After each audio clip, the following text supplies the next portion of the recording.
Hi, Ron. So thank you so much for coming to this session, which is a really exciting collaboration between Data Science for Health Equity, Cancer Research UK, and PEDRI. And this is all going to be about inclusive PPIE in practice. Um, so first of all, some housekeeping. Maybe I should introduce myself first. My name is Brio Lehman. I am one of the co-leads for the Data Science for Health Equity data diversity theme, along with Toril Gattani, who we'll introduce later. I'll talk a little bit more about what data science for health equity is, and I'm going to use the abbreviation DSxE for data science for health equity because it's a bit of a mouthful. So when I say DSxE, that's what I mean, data science for health equity. Talk about a bit about what DSxE is, what the data diversity theme is, and what we're hoping to do. And then I'll pass over to PEDRI, our colleagues at PEDRI, for their talks. So a bit of housekeeping before we start. The first part of this event, including this part and the initial talks, will be recorded, and we'll share them out via our mailing lists afterwards and put them on the DSxE website. We ask you to keep your mic muted for now. Later, we'll be having some interactive breakout discussions where we'll encourage you to turn on your mics to share your thoughts in that. Do feel free to drop any questions in the chat. There'll be an opportunity for some Q&A after the presentations, but if you prefer just to kind of like pop them down in the chat, then we can put those to the speakers after they've finished speaking. As I've just mentioned, if you could rename yourself on Zoom to your first name, last name, and then your organization, please do feel free to do so we can get to know you. And do feel free to also kind of introduce yourself in the chat and give a bit more detail about your role or why you're interested in this session as well. Reactions are very welcome. We also encourage you to, turn your videos on. It's just kind of a bit nicer when we can see the faces behind the names as well. But of course, no pressure at all. Similarly, reactions welcome. Like if you've not used Zoom before, there's like a little bar at the bottom where you can kind of react. So if you like someone, like something that I'm someone has shared, understanding. just put thumbs up. That would be fantastic as well. So that is all the housekeeping. In terms of what's coming up today, as I said, I will do a bit of an introduction to DSxE. Then I'll pass over to colleagues at PEDRI for a bit of an overview about what PEDRI does, and then two case studies specifically about inclusive PPIE. And then we're going to have an opportunity for you to kind of like share your thoughts, challenges, experiences, tips with us. And what we're really keen to do is get an idea of what kind of existing challenges are kind of persisting for you in this space. Because what we really want to do is kind of create new tools and resources to help you do more inclusive PPIE. And then finally, we'll just do a bit of a wrap up, a poll to get a bit of feedback on how you found the session, and looking forward to some future DSxE events as well. So what is DSxE? So DSxE is a community of practice, and we're really driven by this question of how can we ensure that the latest data-driven innovations benefit everyone's health. So in a nutshell, we are a global community, and we exist to really just bring together people working at this intersection of data science, statistics, machine learning, and health inequalities in any domain. And what we want to do is make sure that the latest research, innovations, and best practices improve health equity.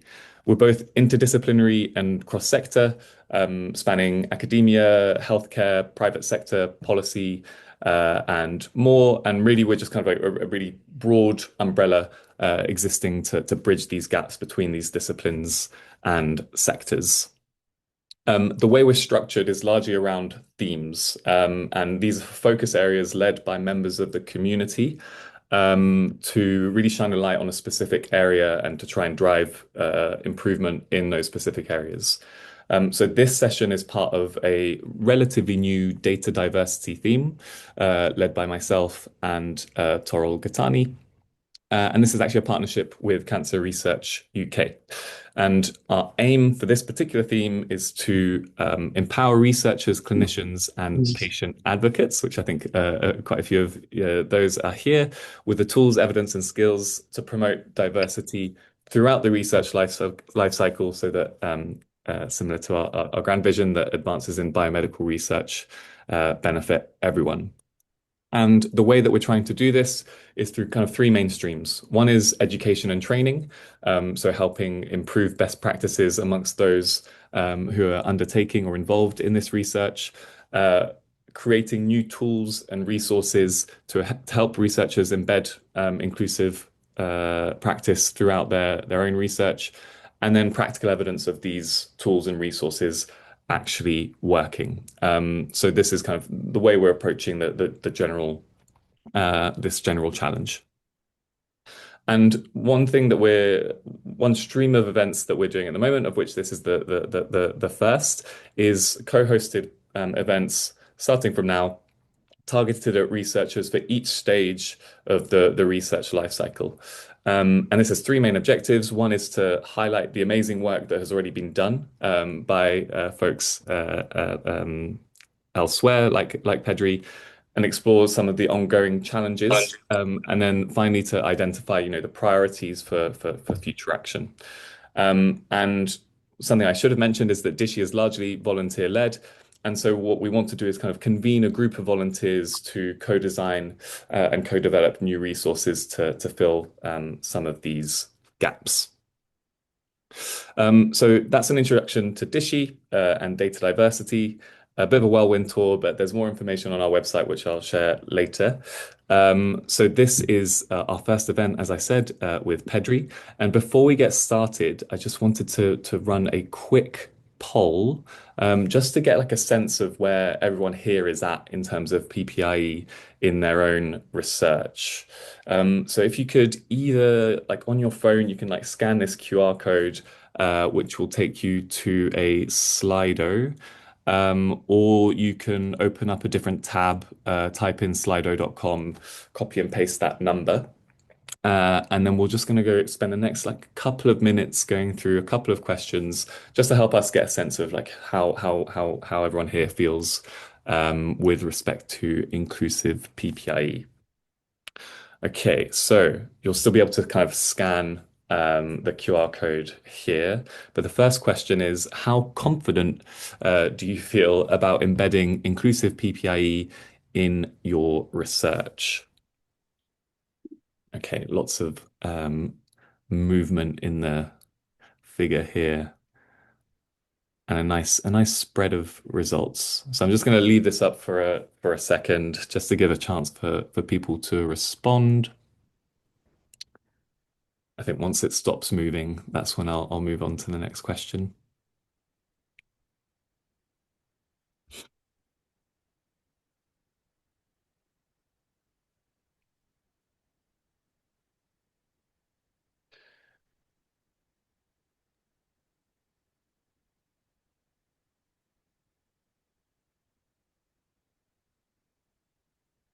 A little bit of movement. I'll give it 10 more seconds. I think you can I think if you still kind of scan the QR code, it'll take you to this first question as far as I'm aware.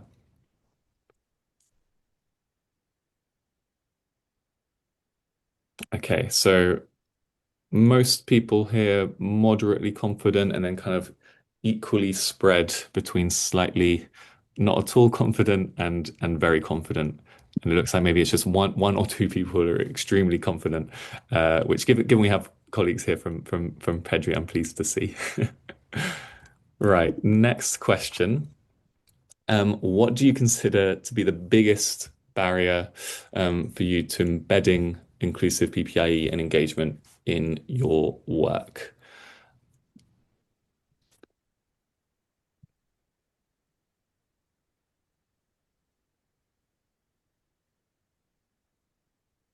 Okay,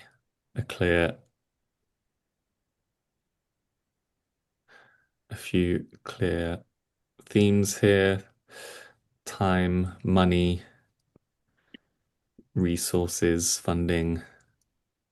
I love these word clouds. It's so great to see kind of these things develop over time.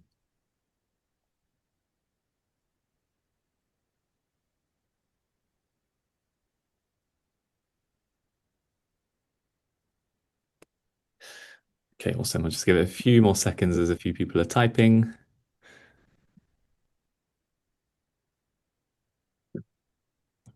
I think we'll kind of keep we'll take a screenshot of this and also share it out afterwards in case people want to um, spend a bit more time looking at some of these responses. Great. Thank you so much for that. So when you also last kind of polling thing, when you registered, you also we asked you to answer why you were here. So whether it was to improve your own work or research, hear examples of practice, learn about tools and resources in the area, understand current challenges, and to connect with people. So just wanted to feed that back to you just to see, what get a sense of why everyone else is here. The good thing is that we'll be doing all of these things in the next hour or so, so none of you will be disappointed.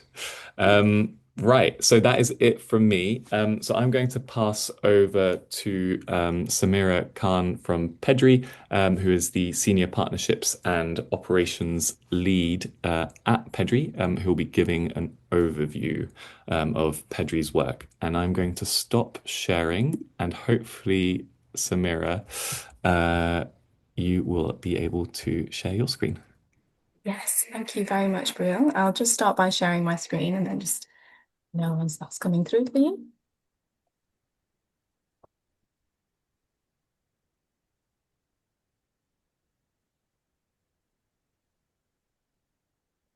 Is that coming through? Yeah, and if you swap there, yeah, perfect.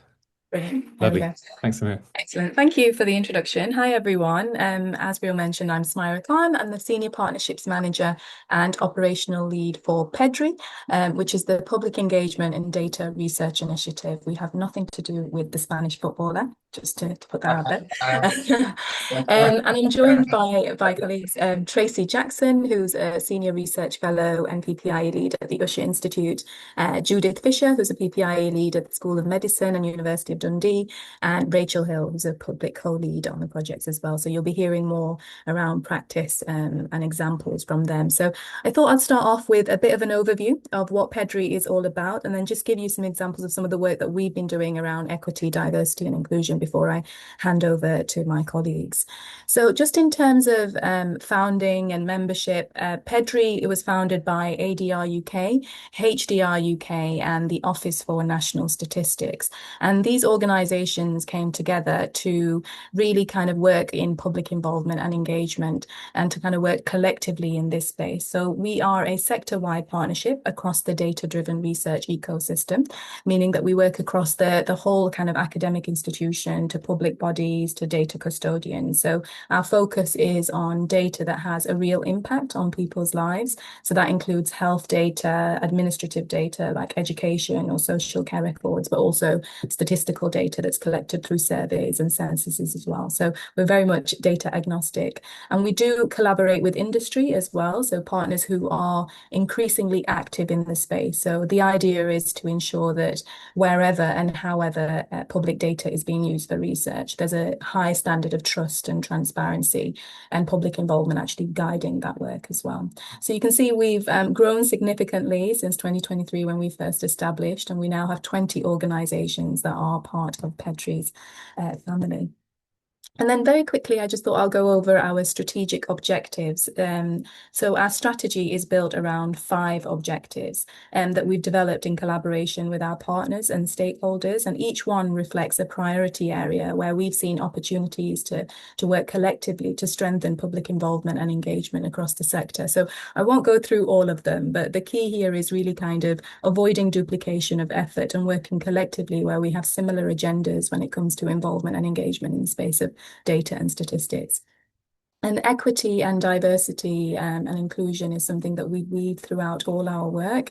It's something that we kind of work collectively across all our areas of work as well. So it's about kind of making sure that it's not just standalone, but that it's embedded across our objectives. And we recognize that for public involvement and engagement in data research to be truly meaningful, it does need to reflect a broad range of experiences, backgrounds, and voices, especially those that are historically underrepresented. So that means kind of actively removing those barriers to participation and reaching to kind of voices that perhaps we wouldn't usually reach out to, or those usual voices, and ensuring that everyone has that fair opportunity to shape how data is being used as well.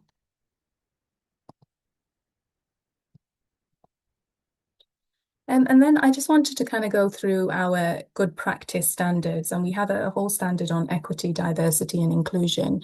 And our primary focus when we were developing the standards was to establish a robust framework that aligns with good practices and addresses evolving needs for the sector and the general public. So these standards are designed to support researchers and public involvement professionals and all those involved in data-related projects to ensure that the public voice is an integral part of the data community. So the standards ultimately try and normalize public involvement and engagement across data and statistics.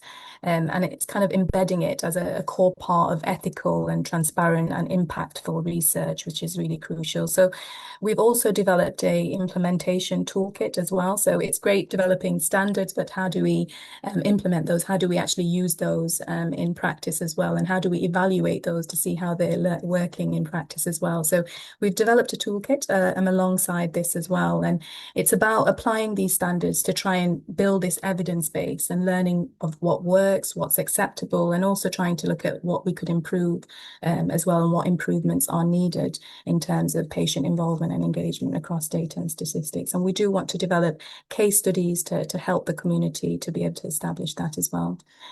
So there's been lots of consultation. We published the final version of the good practice standards last year in early January, but we went through a lot of consultation with the information governance specialists, data scientists, custodians, and worked with both the health and the non-health sector.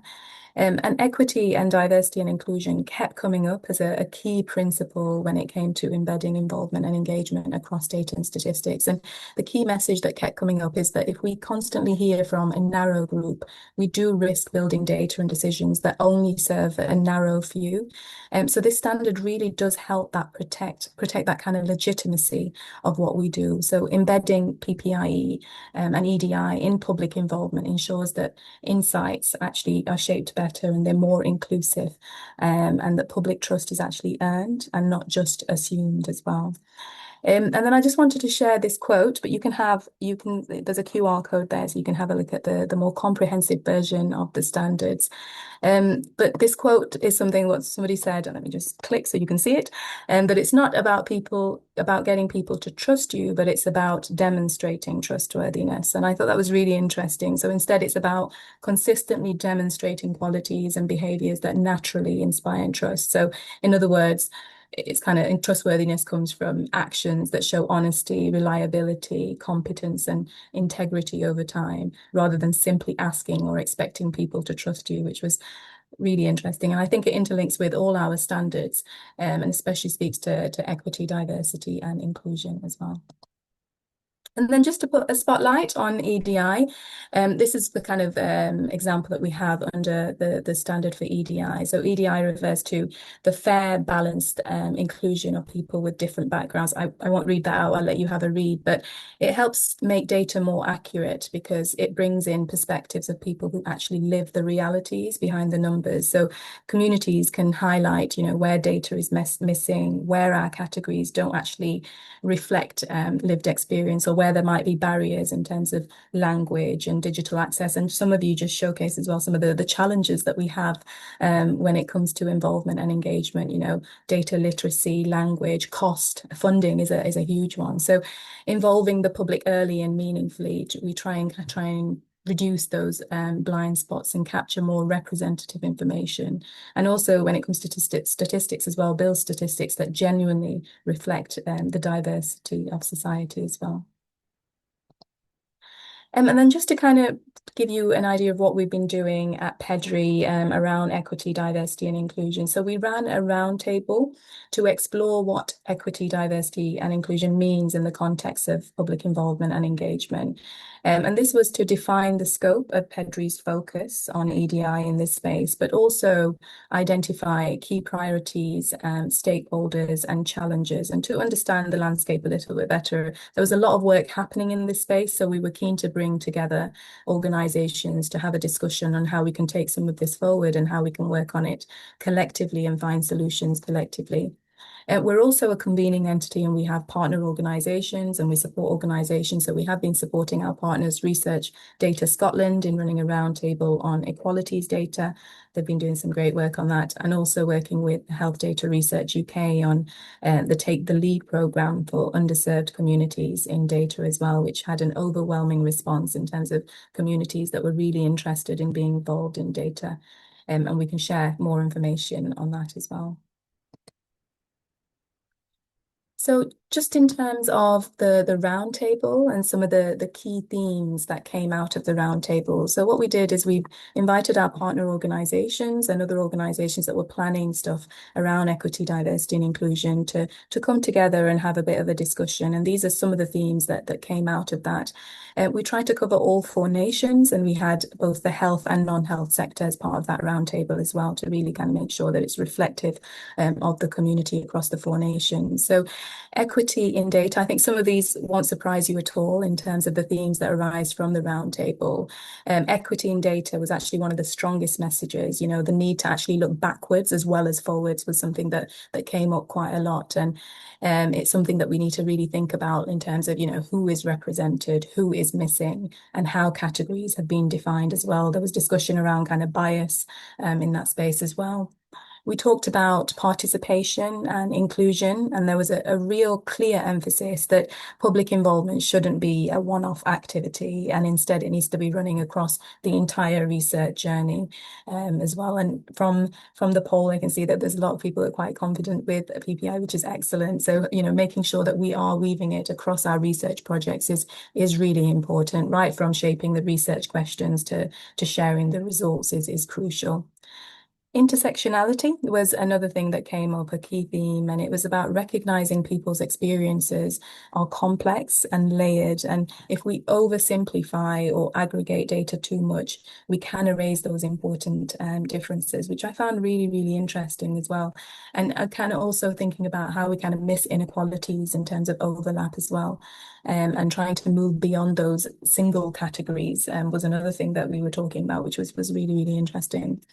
We talked a lot about transparency and trust, and this came up repeatedly, not surprisingly at all, but people want to know, you know, why their data is being collected, how it will be used, and what impact it will have as well. And I think, you know, from discussions with public members, crucially, they also want to see themselves reflected in the outcomes, and that visibility helps to keep it kind of build that and maintain that trust as well. And that was another thing that we talked about. And then organizational reflection also came up. So there was also a strong message that this isn't just about the data and PPI, but it's also about the organizations themselves. You know, do we have diverse teams? There's also those challenging internal practices. We all know that there's, you know, barriers that we need to cross to be more inclusive and to try and be making sure that you know, we can involve the public throughout the duration of different studies, and addressing equity within institutions as well, which was another thing that came up. And then we had a really honest discussion about the challenges when it comes to EDI as well. You know, traditional public involvement approaches don't always work when it comes to trying to kind of work with underserved communities. You know, one size doesn't fit all came up quite a lot. You know, communities are skeptical as well, especially those who have been historically underrepresented. And there's also a risk of kind of engagement fatigue. That was another thing that people were talking about as well, which was interesting.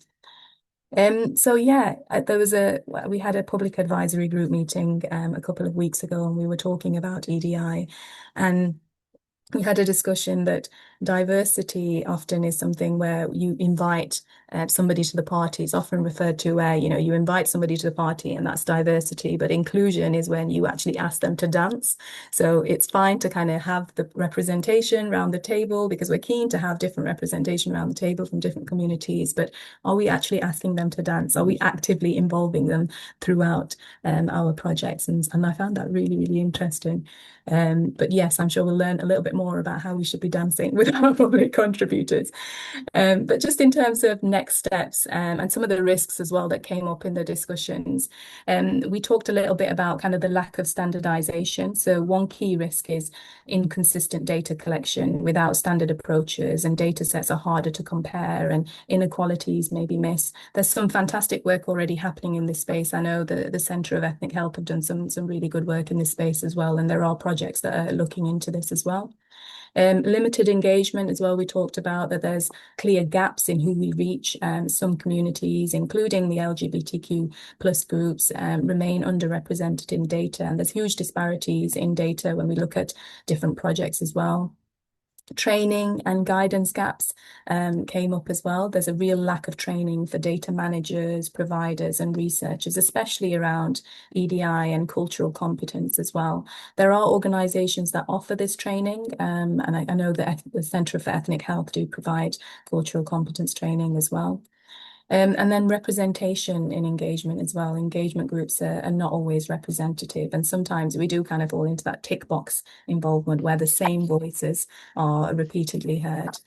And then underuse of citizen data was something that came up as well. So citizen-generated data is underutilized despite its potential. So that was an interesting discussion for community insight and impact assessment as well. So just building on these gaps, we identified some practical next steps. So the first one was around the resource hub. Some of you may be aware, PEDRI has a resource hub on our website where you can find all information that's relevant to involvement and engagement in data and statistics. So it was about making sure that we had resources on equity, diversity and inclusion, and working with DSxHE and other organisations that are doing work in the space. We also talked about a dating service idea, and I'm pleased to say that we have actually received some funding to develop a searchable directory where we'll be able to connect researchers with different community groups, and that's currently being worked on with our learning and development group.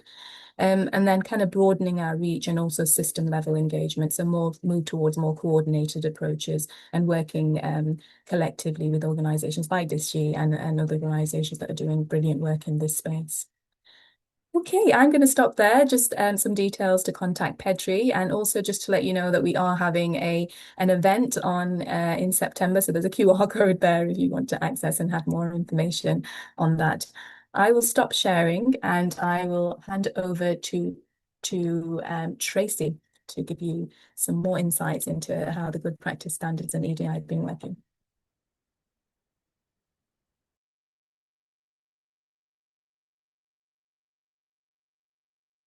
Hello. Sorry, hi. I was wondering, can someone tell me if the right screen is being shown, or does it look like the wrong screen? Does it look like Zoom, or does it look like a presentation? It looks like a presentation. You're all good. Perfect. Good to know. Thank you so much. So hi, everyone. My name is Tracy Jackson. I am the Associate Dean for Patient and Public Involvement based at the University of Edinburgh. And so we here have been awarded some money from PEDRI to test out the standards that Samira was talking about. We have decided to do a project looking at EDI within our patient and public involvement work. This is a slide that we put at the front of all of our workshops specifically for EDI to be a little bit more inclusive and think about the ways in which you communicate. So what I'm going to cover today is just a little bit about what our driver program is, what was the aim of our project, what is equity, diversity and inclusion, what it meant to the public members that were within our workshop groups, and then the start of the work that we've been able, the outcomes that we have from that. So to get So our driver program, we are the Inflammation and Immunity Driver Program. So we are a group of researchers, analysts, clinicians, public contributors from across the whole of the UK. And we are looking to improve understanding of inflammatory conditions using health data research. As part of that, we also have a patient and public involvement team that is through the whole way through our project. So not only does it sit at the governance level, so sitting in the steering management groups, but also works on individual projects as well. So what we want to do as part of the driver program is build this high quality research ready data sets and tools to better understand diseases such as asthma and COPD. So we are initially looking at the respiratory conditions, but then we also want to move on to other inflammation and immunity conditions as well. So PPI, as I said, is essential part of the work, and we want to make sure the research that we're doing really reflects the needs and the views of the people that it aims to benefit. So we noticed while we were doing our work that often we ended up speaking to the same people over and over again, and we wanted to make sure that while we were aware that their voices and their perspectives were really valuable, that we actually broadened the reach of the people that we spoke to. So we had to think about the practices that we had and how we were going about our work and what we needed to change in order to do that.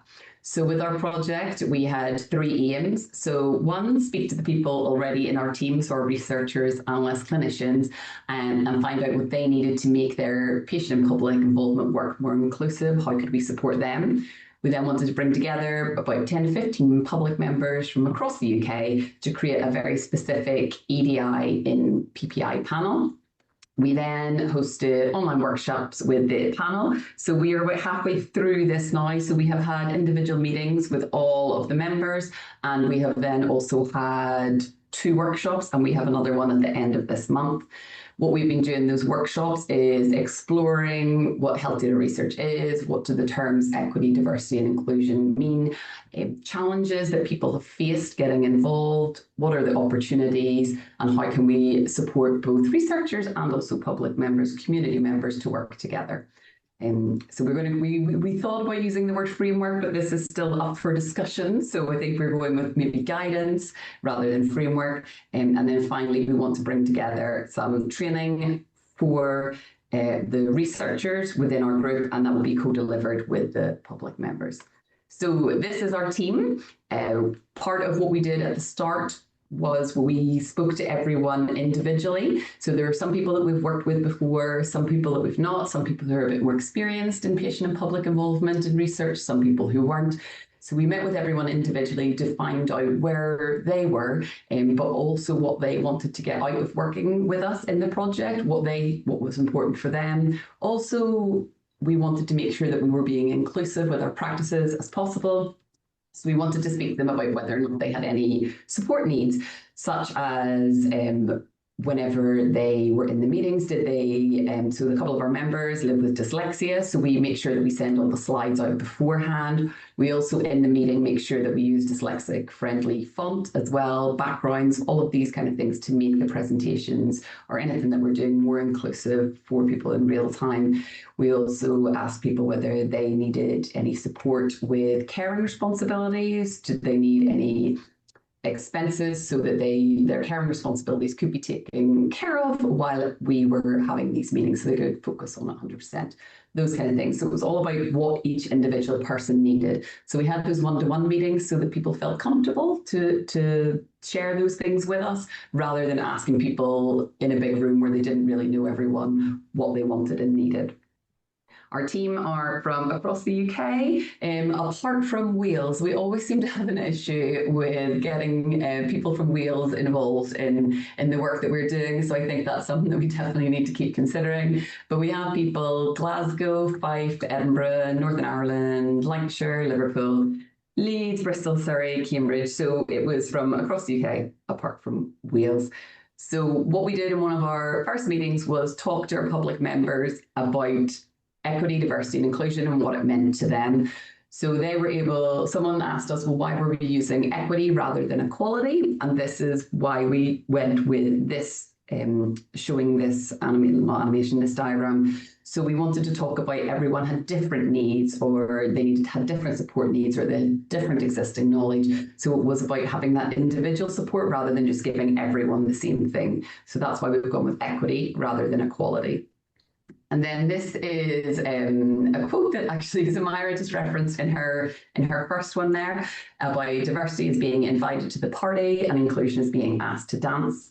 So again, we give quotes about what different people thought about equity, diversity and inclusion so that we could find out what public members thought about it as well. Because as researchers, we know what it means in research terms. We know when funders have it on their grant applications. We know all of those things. But actually, what does it mean to someone outside of this academic world whenever they think about it? So it was just thinking about it in different ways. One of our public members then came back with, this was a quote that they really liked, which is why I've included it. So they were saying, actually, everyone is a genius, but if you judge a fish by its ability to climb a tree, it will live its whole life believing that it is stupid. And they felt this was very apt when it came to patient and public involvement in research. Some of our public members or contributors had experienced times where they felt that they were being left out of conversations because conversations were being very technical, using acronyms, talking about things that public members weren't using in their day-to-day life. So they were made to feel that they weren't involved in the conversations, that they weren't meant to be there, that they weren't smart enough to be there, they didn't have the right experience. So it was just something to be mindful of whenever we thought about including people and the way in which we go about it.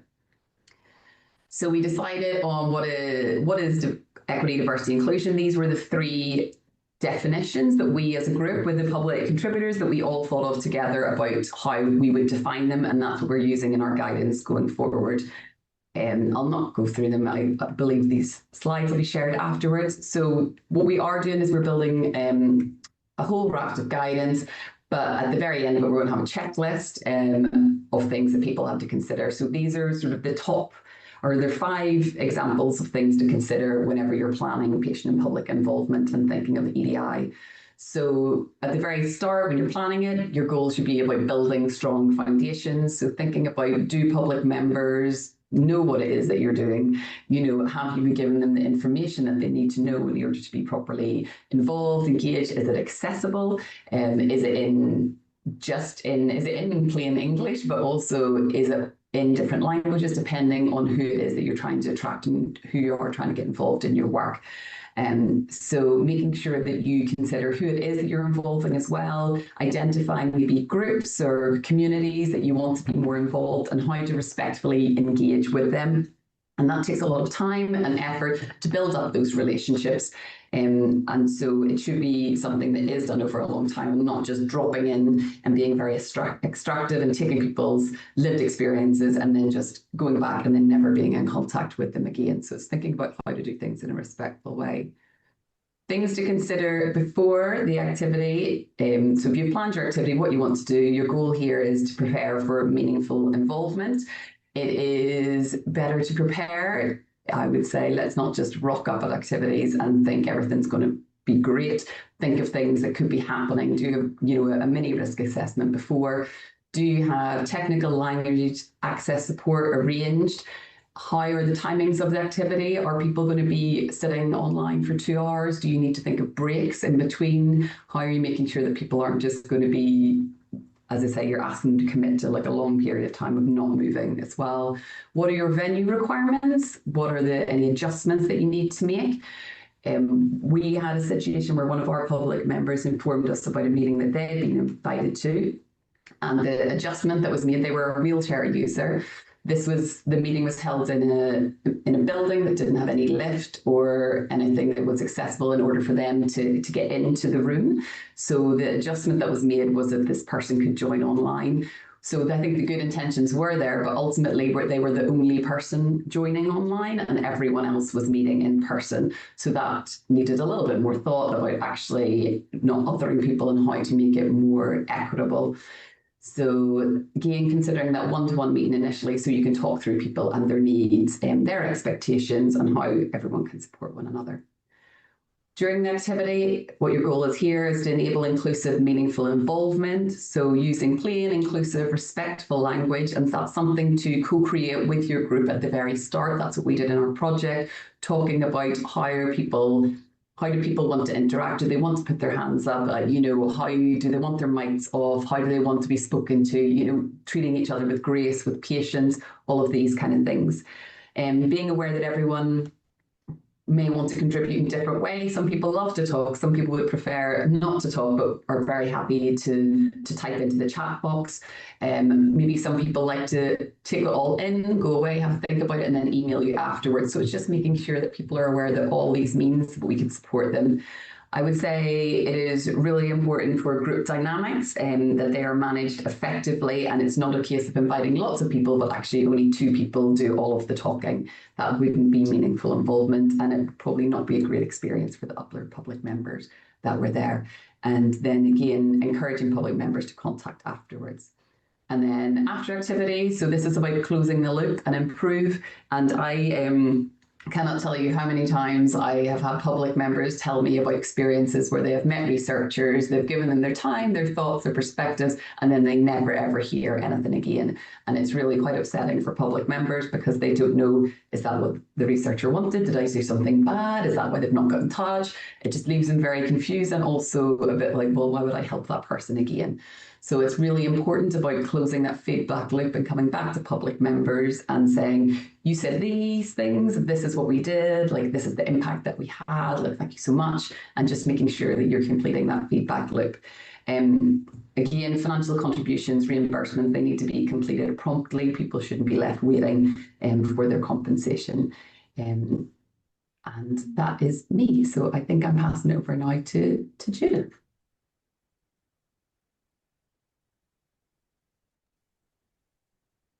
Tracy, that's good. It was good to see so much agreement, I think, between some of the points that I'm going to make. But I think hopefully the approach, I'll take you through our project and the approach that we've taken, and also some of the kind of the principles that we've kind of adapted. So I'm just going to share my screen. It's always a fingers crossed moment.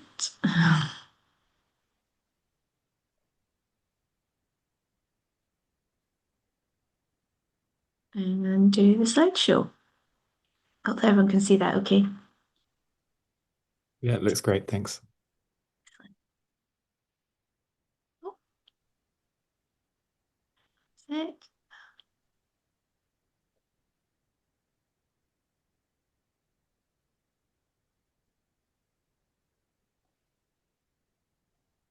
Just for this, I'm just trying to go back to where my actual notes are.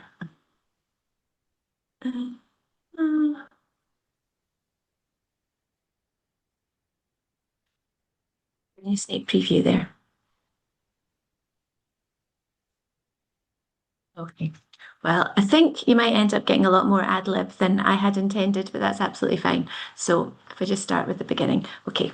So thanks very much for having me here today. So my name is Judith Fisher. I'm the public involvement and engagement lead for Trevolution. And I'm here today with Rachel Hill, who is a public advisory group member for Trevolution.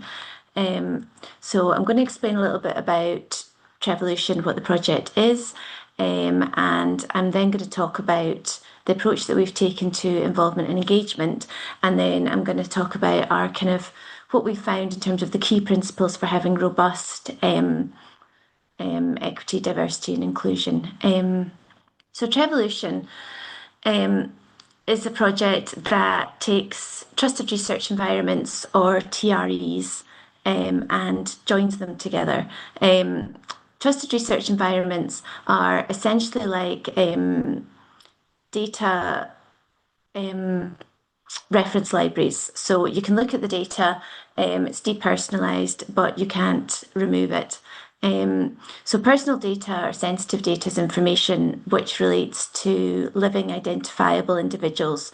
So it's very sensitive. It has to be treated with respect, has to be treated securely, and it can be used for research purposes, but there are various safeguards around that, and people's rights need to not be compromised. It needs to be for public benefit. Trusted research environments allow sensitive data from different data sets to be brought together in a depersonalized way, and available for researchers that have kind of permission, that have kind of jumped through various hoops to analyze that within the environment. Trevolution project is about developing the technology that means it's possible to kind of pull that data together from different TREs. So it means that researchers don't have to go to individual TREs and approach them all. They can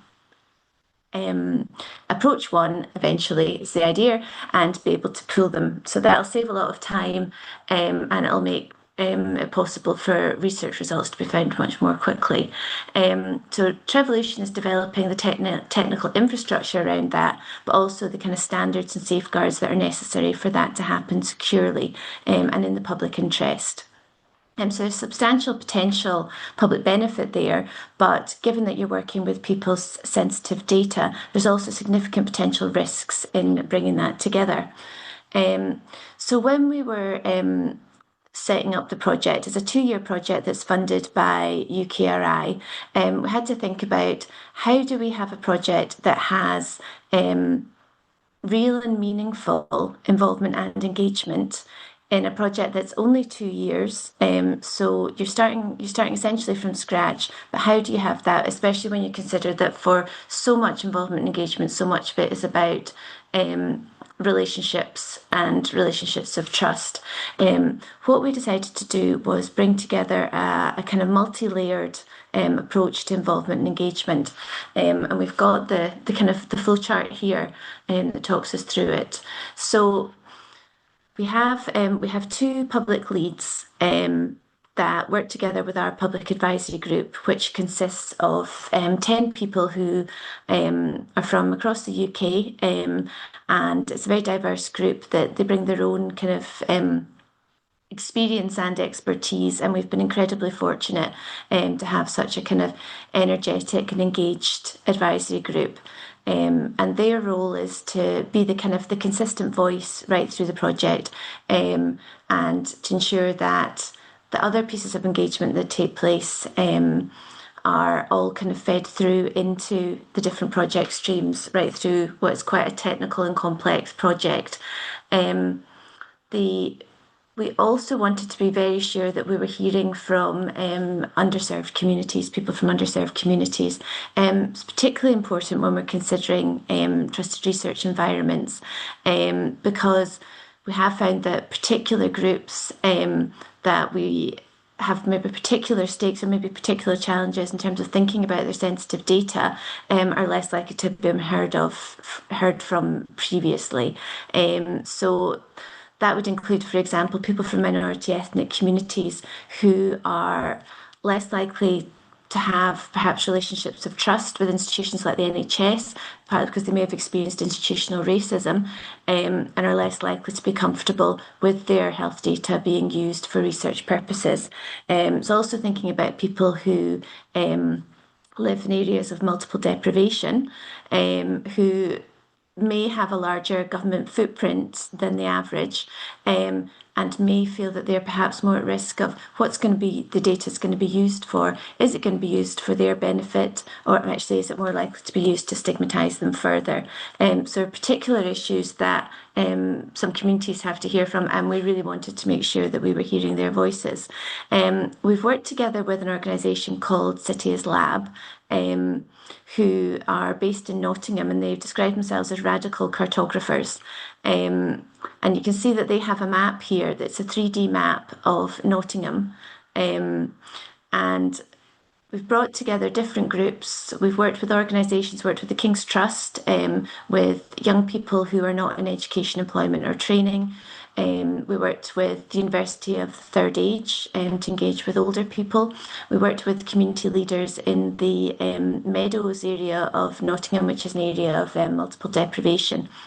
So those existing groups come together, come round this 3D map, and what we found is that it was possible to take something that's, it's quite kind of theoretical sometimes when you're working with data, but to be able to have something tangible that people were able to turn, to stand around, and suddenly everyone's got a stake in it. So people are able to see, okay, they're able to find their house, they're able to see how their data is likely to be used, they're able to see how it's used to make public policy decisions. So that is an approach we found very, very helpful for meeting people where they are and making it that kind of tangible, something that people could actually see, okay, this is the point, this is what we're trying to achieve. Where I feel I would like us to have been more successful through the in-person workshops is engaging with particular minority ethnic communities. Cities Lab have made some approaches to a mosque, to a gospel choir, also to students from South Asian communities, and actually got nowhere really. And I think for me, that has absolutely underlined the importance of existing relationships and working with communities rather than starting from scratch at the beginning of a project. So what we've been doing is our network, our public advisory group have been helping us with that in terms of their existing networks and communities that they're actually a part of. But we're also speaking to an organisation in Bristol about doing some follow-up work there.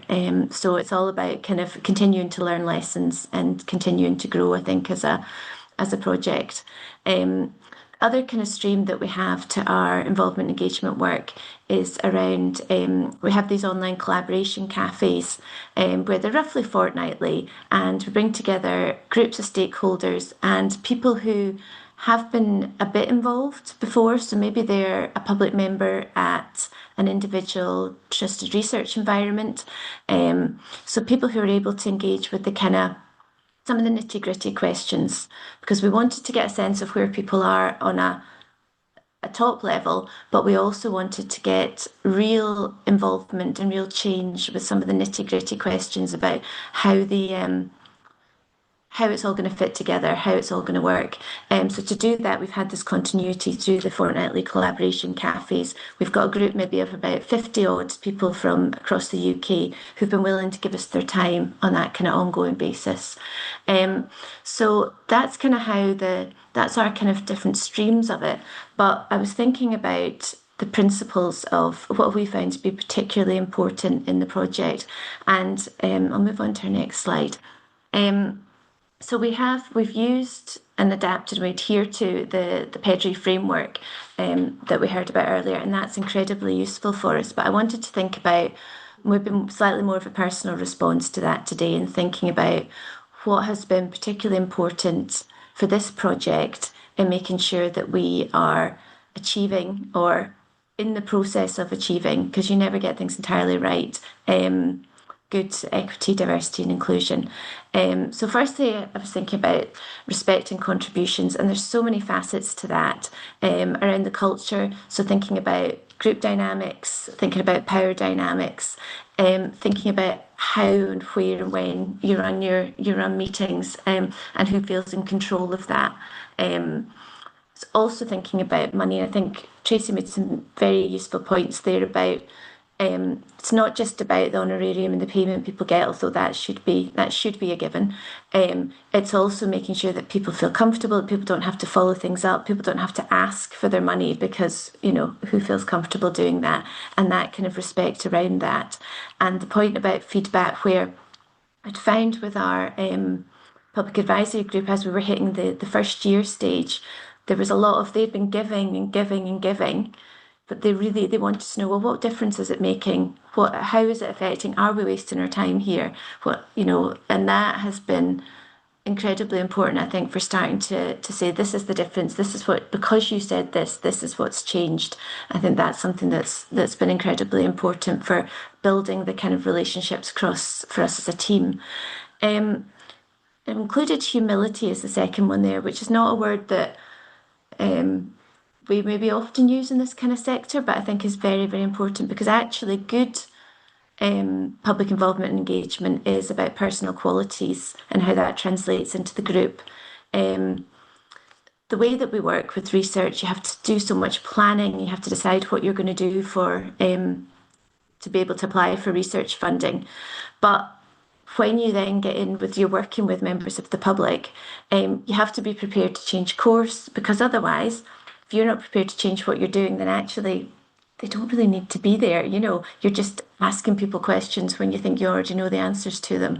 So it's the importance of that, but also accepting that sometimes the most effective use of your time, and the most effective way that you can facilitate good involvement and engagement, is to not be there. You know, you're not always the right person to be in the room. You've got to have a bit of self-awareness about power dynamics, and about how perhaps you being there can stifle conversation, or it might be, goes back to what I was saying before about existing communities and existing trust. You can't be that person to everybody, and it is about partnership working and having that awareness. Tracy again talked a little bit about adaptations and the individualised nature of those. And it comes back, I think, to the humility as well. It is not possible to prejudge or to presuppose or think of every single scenario that somebody might possibly need. So building that relationship where people feel comfortable to tell you, this is what I need, is incredibly important. And I think for us, as we've kind of built that relationship as a group with the advisory group, we've been able to support people in ensuring that their needs are met, make sure that there's food. There's good food is incredibly important. But also that means that as a group, they feel more empowered and are more able to maybe share with each other as well as with the wider team. So all of these are about relationships. Of whatever level, whether it's individual relationships, the group relationships, or respecting relationships that you're not necessarily going to be a part of. So I'm going to hand over to Rachel, who's going to speak a bit about the reality of being a member, a public contributor with the advisory group. And I'll stop sharing so that you can see her lovely face. Thank you. Apologies to everybody. I've got some notes here which I don't want to stray from. So if I'm looking over here, I'm looking at my notes. Otherwise, I'll babble. So for me, the first thing that I loved Varna's quote that Tracy shared. So this is going to have a bit of a dance theme now, I think. So first of all, I was going to say, if Judith's the choreographer, then I'm the dancer. I'm the proof. They know I'm actually the dancer here. So I looked at the definition of equality, diversity and inclusion, good practice standards, and it said that they should focus on embedding fairness, dignity and inclusive leadership behaviours, preventing discrimination, fostering a sense of belonging and accountability to measure progress. Well, my work as a member of the Public Advisory Group with Trevolution is certainly embodying all that. And we are a diverse, inclusive group. We are all heard. We all have voices that are heard, and we're all given equal power.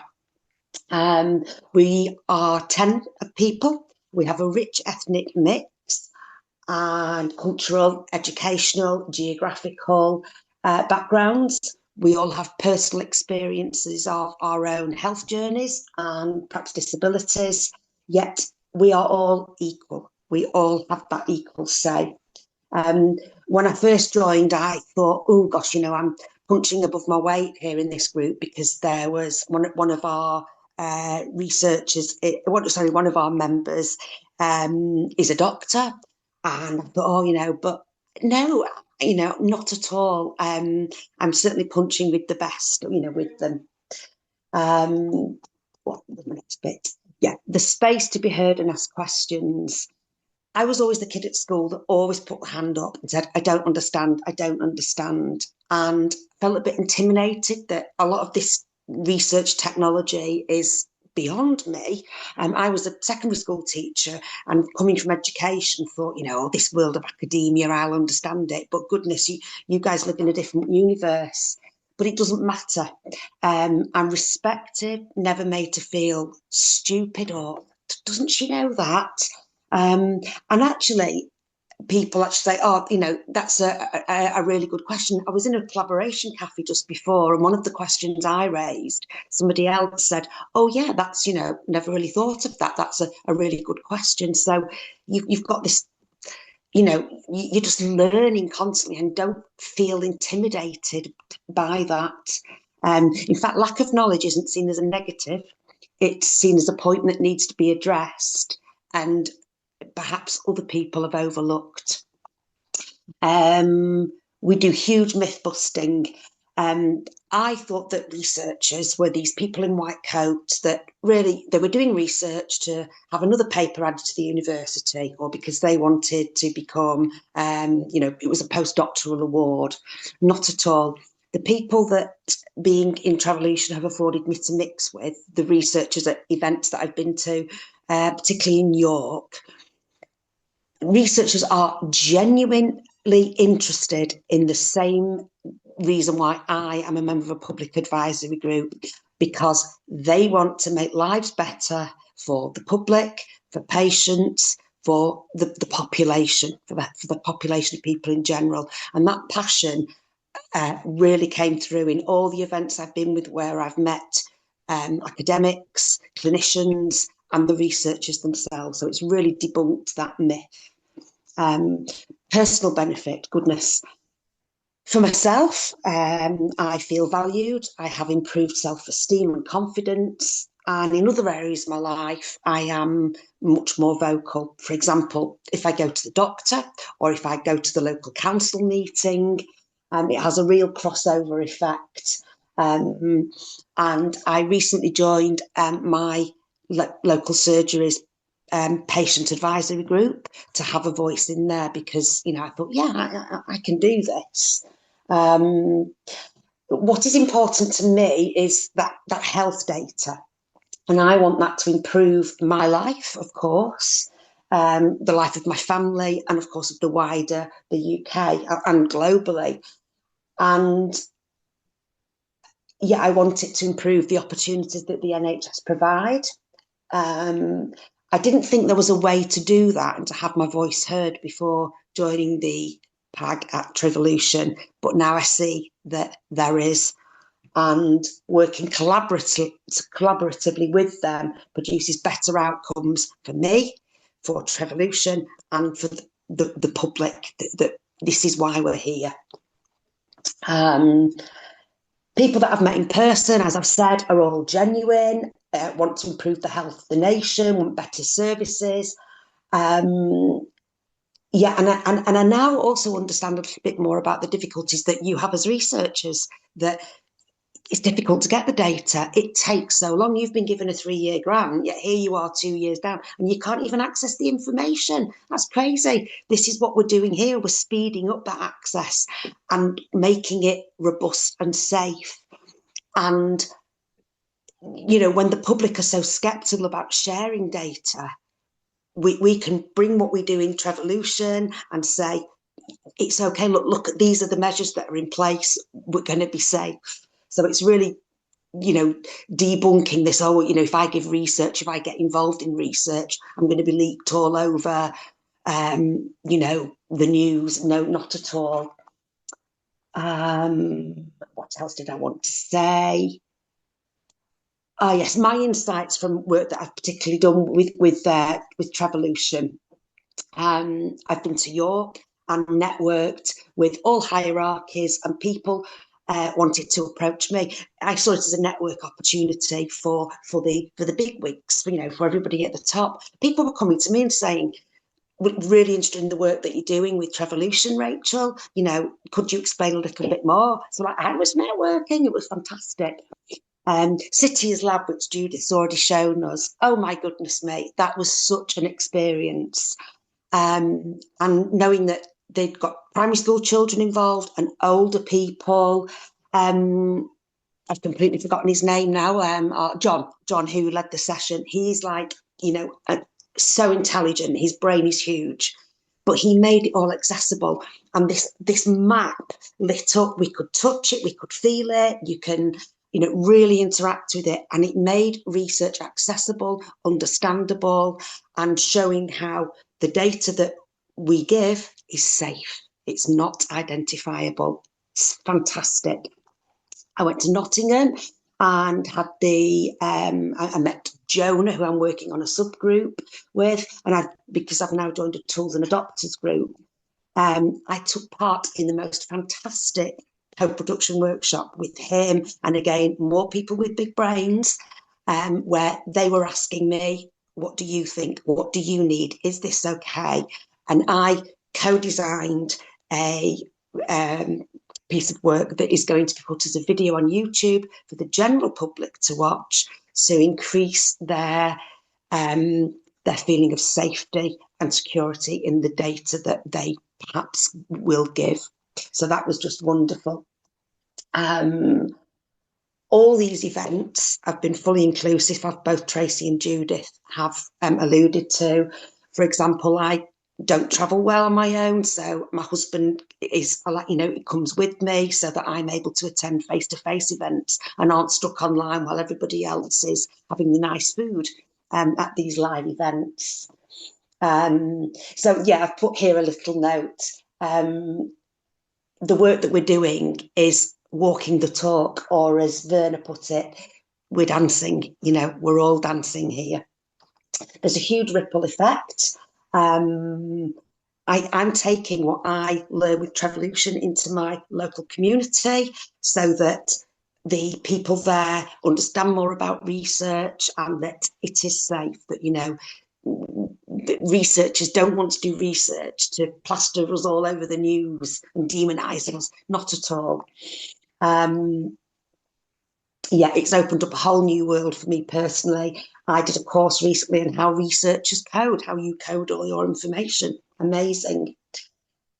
I enjoy this and I'm passionate about it, and I feel like I'm making a difference. I've seen progress. Judith said, this has been about a year now. And a few months I was thinking, we're doing all this great work. What's happening? There's accountability. We have like a tracker that we can clearly see. This is what we said.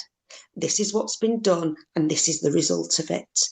And we are told, Tracy alluded before to, when we've done collaboration and we don't find out what happens, that makes us so upset. So there is accountability and visibility, because this is public money and people need to see how it's being spent. Just to finish, I want to say this is only possible if the cultures and the leadership at the organisations are fully on board. And I have to say that the leads I have in Judith and Anthony and others at the PAG are the epitome of what it is. They are the first on the dance floor, and then we can join in afterwards with the dance on there. None of us have all the answers, and they are open to admit that. And that's the point. It's about how we work together, share openly, and keep learning from one another. It's not linear, it just keeps going. It keeps going. We're all learning. And I wanted to finish with a quote. Something that is very dear to me in my life was Gandhi's quote. And I feel that I am being the difference in the world that I want to see. So I hope I've not babbled too much, but yeah, it's just been a hugely positive. And I'm off to London next week to do some more. Thank you, everybody. Thank you so much, Rachel. That was wonderful, and thank you to Judith and Tracy and Samira for their wonderful talks.